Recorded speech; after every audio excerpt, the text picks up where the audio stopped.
Hello students, in today's video we're going to learn a very good and easy opening for the white pieces against a popular defense at amateur level. It starts when you play the game with d4, then they play d5, and we play for the queen's gambit with c4. There is a dubious move which is very popular at a club level, which is knight to f6. It seems normal. We are threatening the pawn on d5 and they're simply developing and guarding that pawn. Why is that a bad move? Well, the problem happens after we take on d5, and black is going to lose inevitably the control over the e4 square.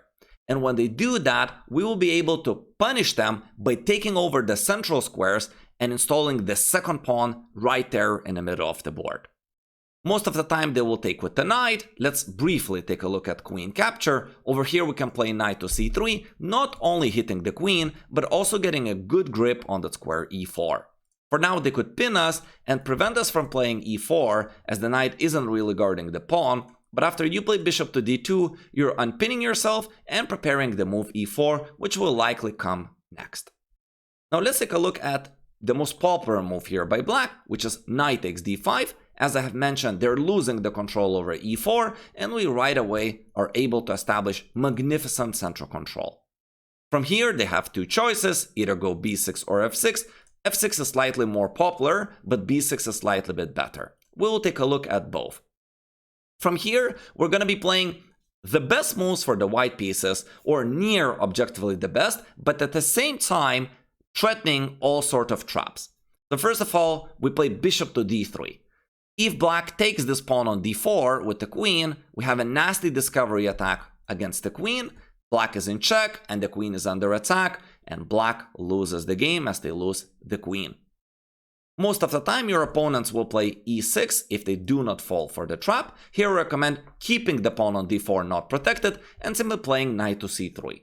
The reason why I like this move is because it teases our opponents to play the move bishop to b4, which is the most popular move in this position at your level. This pin is not dangerous at all, and we simply continue developing the pieces with knight to f3. And here it would be amazing if your opponents will castle, which is again the most popular move at your level in online chess. We have everything prepared for a tactic that's called degree gift sacrifice.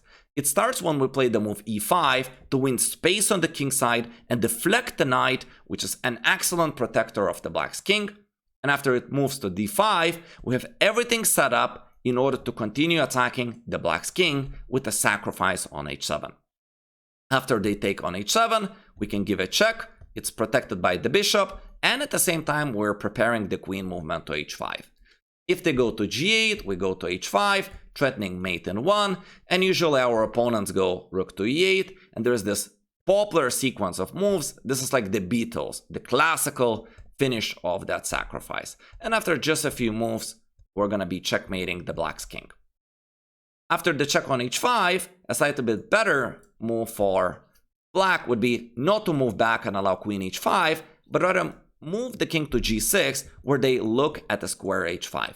There are tons of ways to win the position from here. I usually just recommend queen g4, threatening a discovery attack on the black's queen, and black would be losing the most precious piece of theirs. Most of the time your opponents will likely take on c3, threatening to discover attack and take the pawn on c3 with a double attack on the rook. From here we can simply play knight to e6, and after king moves to h7, you deliver a checkmate with queen takes g7. Another very popular way for black to react against this move queen g4 would be f5. From here, you can simply retreat the queen to g3 and still continue aiming at the black's king and threatening a discovery attack.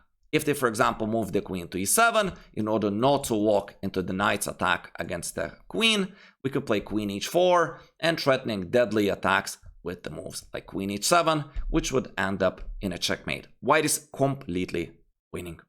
Remember these main traps that we can set up after they play the move knight to f6, and even if they are not following for that trap, you have superb central control, very easy development, and absolutely zero problems out of the opening. Now let's go back. Let's go back to the moment where we played e4, and let's imagine our opponent plays the move knight to b6. From here, I recommend the move knight to c3. It will be a little bit easier for you to play this way, and black has two ways to play from here that I see most popular: knight to c6 and the pawn to g6. If they go knight to c6, this is a little bit wrong for black, because we could simply play d5 and get the so-called space advantage. It seems like it's not the most efficient move for white, because opponent's knight can land on e5, but this e5 is not a safe spot for their knight, as we could simply play f4 and try them to kick away the knight. Let's say they go to g6, we could gain even more space with f5. Let's say they go back, then bishop f4, and we have huge lead in development, amazing central control, and white is simply objectively winning from this position, because the tactical threats that white will soon be able to create are inevitable. As we go back, instead of knight c6, which walks into d5, a lot of the players prefer simply to play g6. Here I recommend h3, a move which would prevent the pin, which would try to create a threat against the pawn on d4, as the knight is going to be the valuable defender of that pawn. Also, it will prevent the unnecessary piece exchanges. Black's pieces already suffocate with lack of space problem, and the more pieces we could left black with, then the harder it will be for black to find the squares on the board, as these pawns are taking away so many central squares away from them. After bishop g7, we have very simple development with, say, knight to f3, castles bishop to e2, for example, knight c6, we could play bishop to e3. These are example moves that have a lot of alternatives. And some grandmaster moves who tried this bad defense for the black pieces tried the move f5, after which we can simply take on f5, for example, bishop takes back, and castles, after which we have rook e1, rook c1, queen d2 or queen b3. Perfect development, amazing pieces. Huge control over the center thanks to this pawn on d4. Don't worry of the fact that it's isolated. Black's isolated pawn on e7 is also weak. I think you will have a very comfortable middle game from here on. If you enjoyed the video, consider hiring me as your personal online chess coach. My contacts are on the right. Thank you for watching. I wish you a lot of victories and see you in the next class.